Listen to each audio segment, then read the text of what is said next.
अस्सलाम वालेकुम दोस्तों, आपके अपने चैनल प्योर देसी टिप्स में हम आपको खुशामदीद कहते हैं। मेरी तमाम दोस्तों से गुजारिश है कि चैनल को सब्सक्राइब कर लें और बेल आइकन को दबाना हरगिज़ ना भूलें ताकि आने वाली हर वीडियो का नोटिफिकेशन आपको मिल सके। दोस्तों, आज का हमारा जो नुस्खा है रॉड की तमाम तर खराबियों को दूर करने के लिए है, रॉड में ताकत पैदा करने के लिए है, रॉड की तमाम ब्लॉक रोगों को खोलने के लिए, रॉड की बेजान रोगों में जान पैदा करता है, रॉड के पुट्ठों को मजबूत करके रॉड में लंबाई और मोटाई पैदा करता है।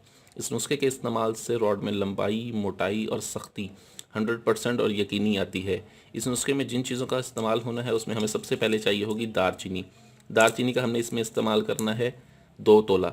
ये देख लें, दारचीनी हमेशा वही लें जो बिल्कुल बारीक हो। इसकी छाल देख लें कितनी बारीक है।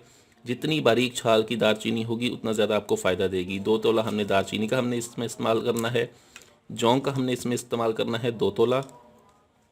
बेर बहूटी ताज़ा लेनी है हमने, बेर बहूटी का हमने इसमें इस्तेमाल करना है 2 तोला। हमने करना ये है कि सबसे पहले हमने दारचीनी का और जौं का अलग अलग सफ़ूफ बनाना है। जब ये बिल्कुल मिसले मैदा सुरमे की तरह सफ़ूफ बन जाए तब आप इसमें बेर बहूटी शामिल करें और इसे ज़ोरदार हाथों से तकरीबन 4 घंटे तक आप इसे खरल करें।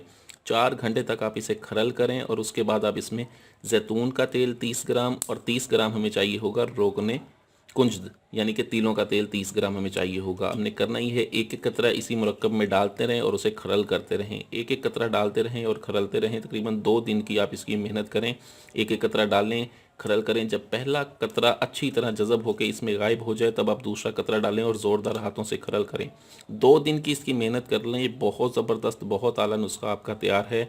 रोज़ाना रात को आप इसका इस्तेमाल करें। रॉड के ऊपर और साइडों पे बहुत ज़बरदस्त इंतशार पैदा करता है। रॉड की तमाम तर खराबियों के इजाले के लिए बहुत आला नुस्खा है। वीडियो अच्छी लगी हो तो इसे लाइक, शेयर और कमेंट करें। मुझे अगली वीडियो तक के लिए इजाज़त दें। अपनी सेहत का बहुत ख्याल रखें। शुक्रिया। अल्लाह हाफिज़।